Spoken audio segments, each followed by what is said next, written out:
Welcome to a new edition of Radio Chanel. Today, I have the honor of presenting one of the brightest minds in history, a true Renaissance man who mastered art, science, engineering, and much more. He's the creator of the Mona Lisa, the Last Supper, and countless inventions that were ahead of his time. Please give a warm welcome to Leonardo da Vinci. Thank you for inviting me, Chanel. It is fascinating to speak with someone from the future, I must say. Leonardo, you achieved so much in your life, from masterpieces in art to groundbreaking innovations. But I want to go back to the beginning. What first inspired you to explore so many fields? Was there a particular moment that sparked your curiosity? As a child, I was always captivated by nature and how it seemed to have a pattern, a sort of divine structure. I felt that each area of study, art, anatomy, engineering, was connected, like pieces of a larger puzzle. I simply followed that curiosity wherever it led me. Your curiosity truly had no limits. One of your masterpieces, The Last Supper, is still studied and admired worldwide. Tell us, how did you approach such a monumental work, and what challenges did you face while creating it? The Last Supper was indeed a challenge. I wanted each apostle to be unique, reflecting their personalities and emotions. Painting directly on the wall was tricky due to the materials, and I had to experiment with different techniques. I suppose it's a lesson in patience and persistence, even for me. Patience is putting it lightly. Speaking of persistence, the Mona Lisa is another work that fascinates people. What inspired that mysterious smile? Was it something specific or simply the way you envisioned her? Ah, La Gioconda. The smile was my way of capturing an expression that shifts with the viewer's perspective. I wanted it to reflect the complexities of the human soul. A smile that is both welcoming and enigmatic.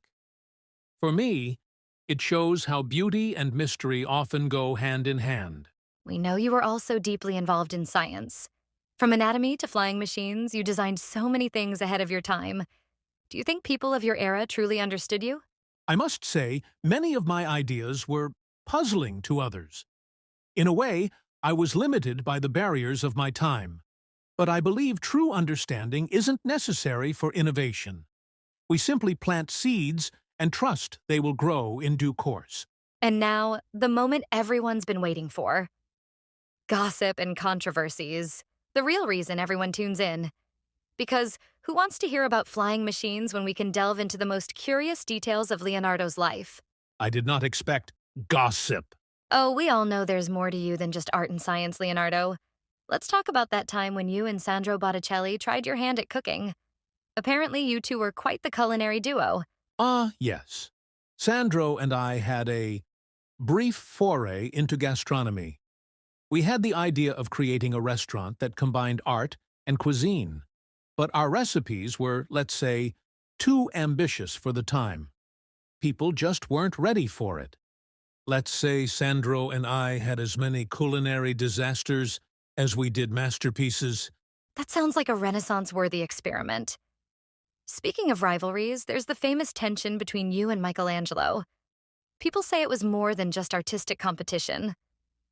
What was really going on there? Michelangelo and I were very different in our approach to art and life.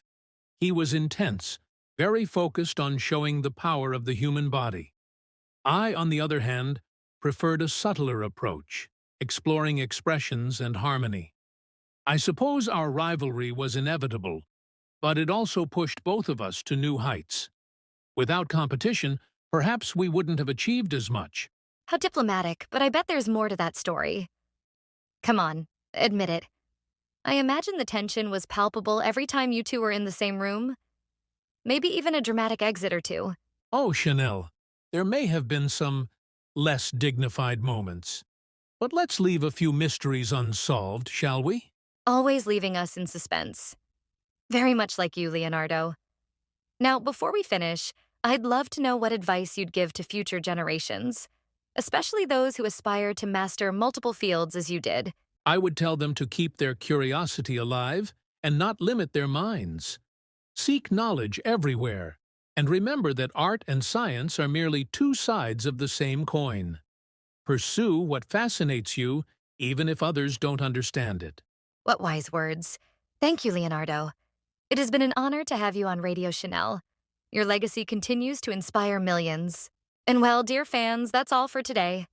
Remember, both the script and the visuals were created with the help of ChatGPT from OpenAI. If any of you have a product, project, business, book, or even another YouTube channel, feel free to mention it in the comments. I'd love to give it a shout out and promote it in the next video. Because, as always, others' success is my success too. See you in the next episode of Radio Chanel. Don't forget to like, subscribe, and hit the notifications. Goodbye, dears.